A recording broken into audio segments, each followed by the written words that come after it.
هو في ايه اكتر من تقطيع شرايح الانتركوت قدام عينيك علشان تطلع اعلى ستيك، وبيتحط على التتبيله وينزل على الشوايه ويستوي صح الصح، والطعم بيكون حكايه. والحكايه بدات من 1966 في جزاره بلبل بمصر الجديده. يعني هنا محل جزارة بلبل من سنة 1966 أنشأه الحاج السيد بلبل الله يرحمه، وكمل وراه المعلم رمضان، ودلوقتي الأحفاد. بلبل اسم كبير في عالم الجزارة اللي بتقدم اللحوم البلد الفريش وبجدارة، ده غير انه بيقدم افضل قطعيات اللحوم زي الضاني والبقري والبتلو والجاموسي، وكمان الريش اللي بتكون في الاكل جوسي. والاجمل عند بلبل انه بيقدم مشويات معمولة من كل القطعيات، يعني تقدر تشاور على القطعية اللي انت عايزها وتسويها على كيفك وتجهزها، وبالتالي كده كل حاجة معمولة قدام عينيك، وكمان نوع اللحمة انت اللي مختاره بايديك. المشاوي من اللحم بتاعنا زي ما حضرتك شفتنا من أول ما عملناه، تبلناه، شويناه.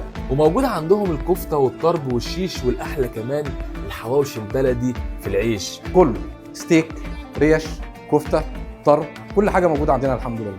والتيك اواي والدليفري موجودين، وطوال أيام الأسبوع شغالين. ولو بتحب الروقان روح اطلب الأوردر في المكان في شارع هارون الرشيد بميدان الجامع في مصر الجديدة، وهتلاقي قعدة زمان. بصراحة من أفضل الأماكن اللي شفتها بتقدم مصداقية قبل ما بتقدم أكلات مشوية، علشان كل الخامات طبيعية.